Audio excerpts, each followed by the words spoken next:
Thank you all so much for joining us for our pilot program of a very new series that we're excited to bring to you called Heard Here. So Heard Here is a new event series that Haas and I started talking about a month ago. And our original plan was to launch the first one in December or January, but then literally last week he came to me and said that Scuba would want to do it next week. And I was like, all right, let's do it.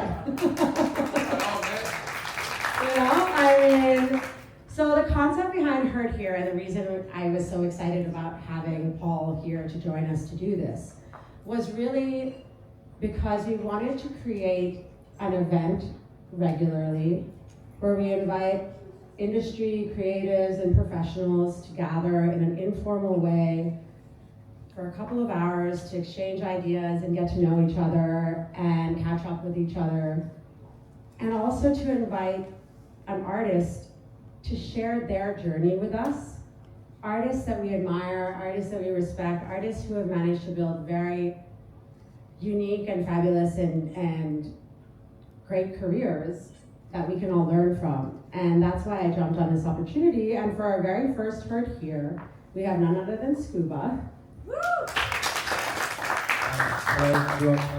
The purpose about this as well, and the reason that I was excited about having Scuba, because you've had such a unique and interesting career journey.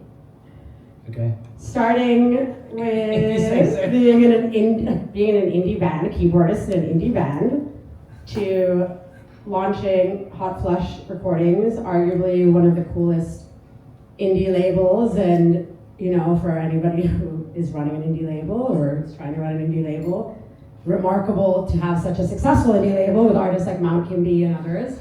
And then also having Scuba, being an award-winning global touring DJ and producer. And then also, by the way, having a podcast. So let's start with the label side of things. Okay. Why did you decide to start a label? Well, I needed a place to release my music, which at the time was probably not really fit for release. It was also something which I like the idea of labels. As a kid, I think probably anyone growing up in the era of physical music, you buy a record or you buy a CD, and one of the things that you look at on the back is the record label logo, right? So this was something which really just caught my imagination from quite a young age. I just liked the idea of record labels. So long before I even really had any kind of grasp of what a label was, or certainly what running a label entailed, this was something I wanted to do. And when we started it, I still had no idea of what a label was or what running a label entailed. And it took me probably 3 or 4 years of doing it to actually begin to tweak what it actually meant. It's actually not that long, by the way. Right, well, to understand it. Sure. I was, as I said, it was initially, a vehicle partly for my stuff, but also because I was lucky enough to be living in London in the early 2000s and involved in the scene which kind of grew out of UK garage, and it grew out of UK garage, and two things basically came out of that scene.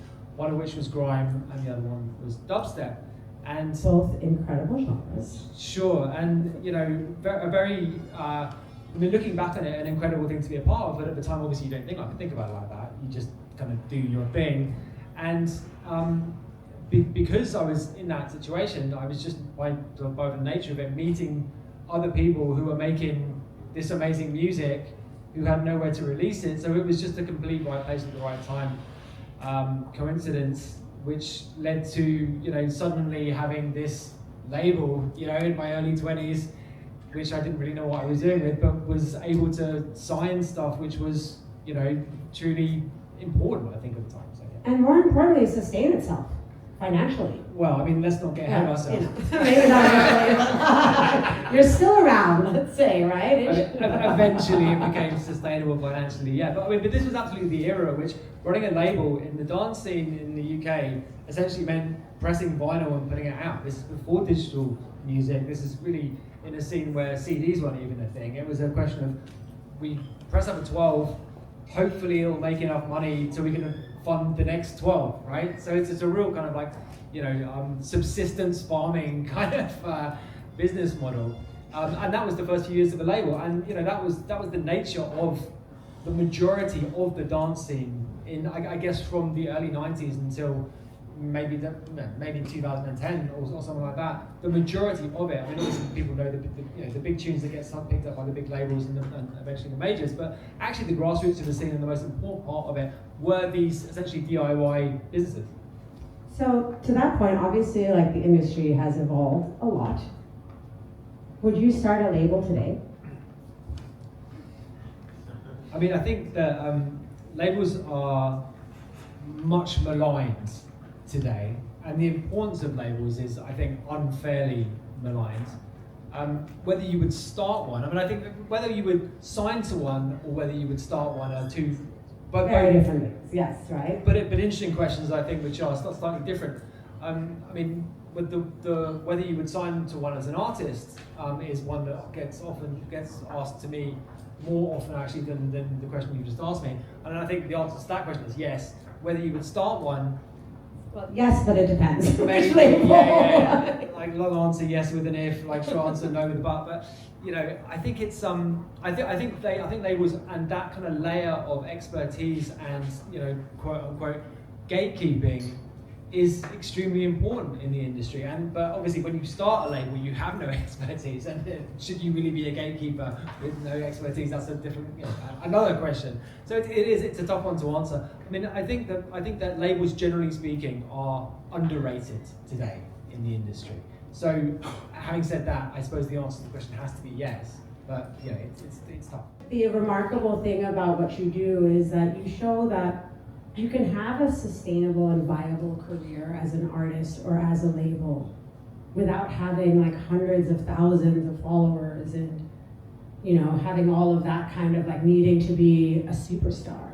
So in your mind, like what are the most important things people need to focus on to have a career like that? The answer to the question is like keep control of your rights as much as possible, try and build catalog which has longevity, try and build a fan base which takes you seriously and hope you take it seriously.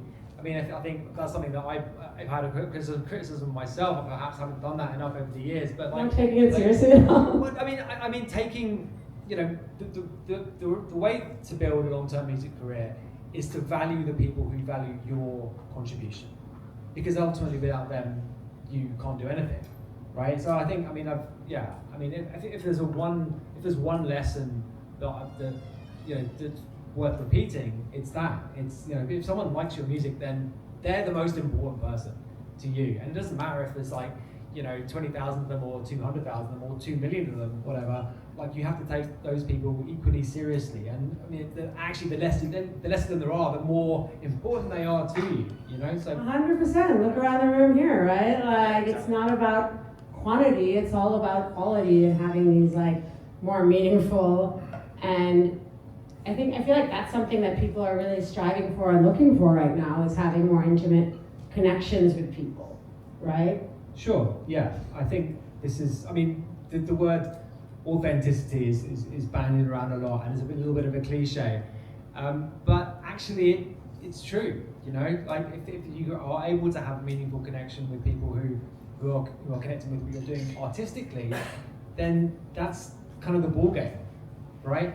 100%. And I mean, to that point, you recently are doing your podcast again, right? And sure.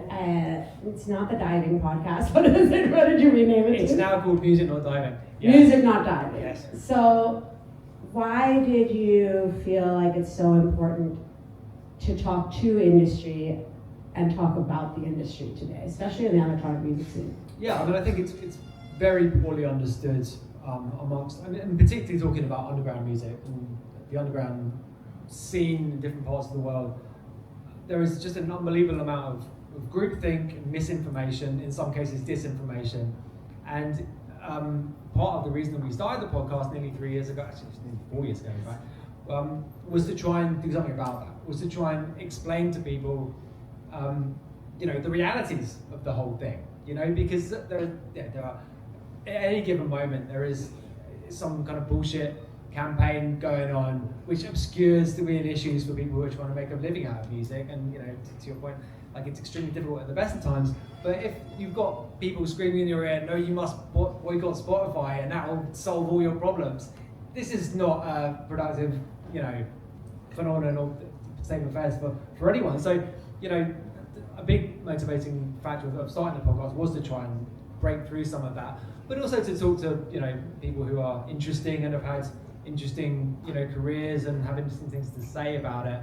And you know, the podcast format is great because it kind of rewards just lengthy conversations in which things come out which don't come out in regular interviews you have with the press. Like, you know, one of the things that has come out, you know, comes up regularly is like, previous to social media and this kind of alternative media, you had to wait for press day to communicate, and you have to set it up like months in advance. And you have 10 interviews and you're 100% of the time misquoted. Like, I mean, there are exclamation points put in which shouldn't be there, which makes you maybe like a piece of work. Angry person. or too enthusiastic, which is also a problem. But yeah, I mean, the taking control of that kind of messaging is super important, and yeah, being able to communicate clearly, ironically, is something which is, you're able to do it now in a way which is not the case previously.